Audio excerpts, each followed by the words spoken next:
everyone, I am Jen Tardy, your diversity recruiting thought partner, and welcome to my Increased Diversity channel. The topic for today's video is how to create a work environment that supports the retention of underrepresented populations. This video looks at some of the key questions that you need to be asking when you're looking to create an environment that supports your staff from underrepresented communities. But before we talk about it, I want you to click the subscribe button and hit the bell icon so that you get the notification every time we post a new video. So let's get started.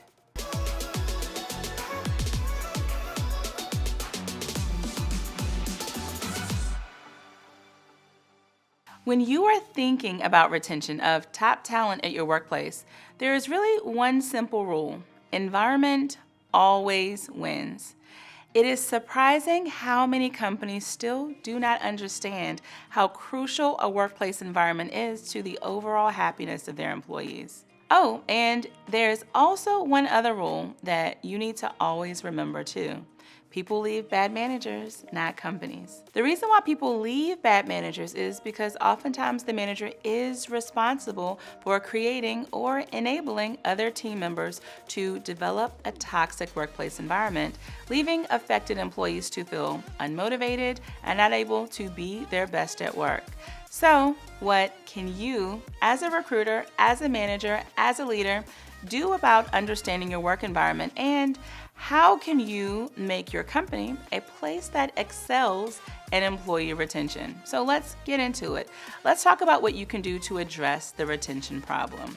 By the way, if you are having to combat the Great Resignation within your company, I am sure this other video on my channel called How to Combat the Great Resignation will be a good video for you. So make sure that you check it out. First of all, even if you believe that you have a great work environment, I want you to challenge yourself and ask one fundamental question: for whom?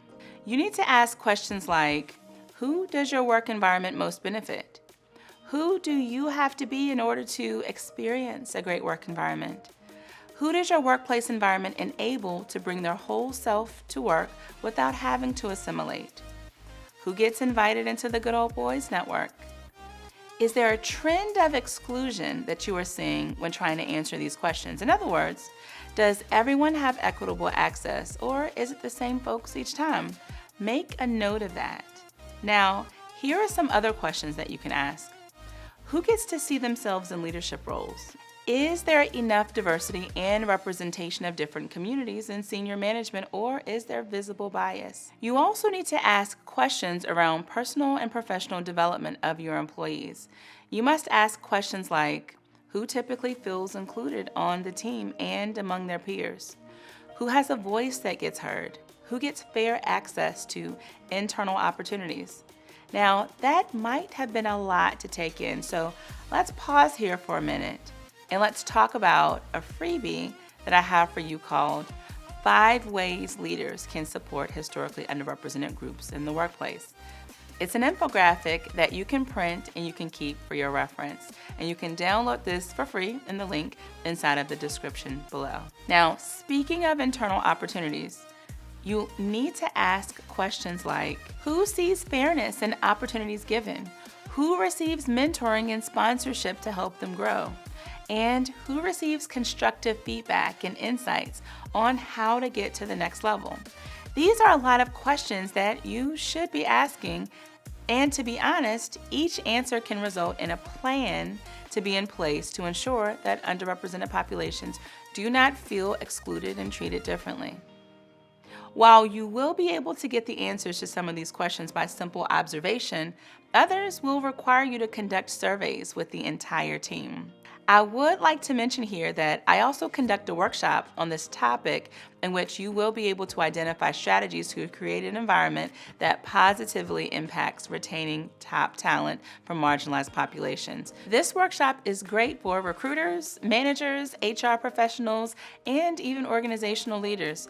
You can find more on this in the description below.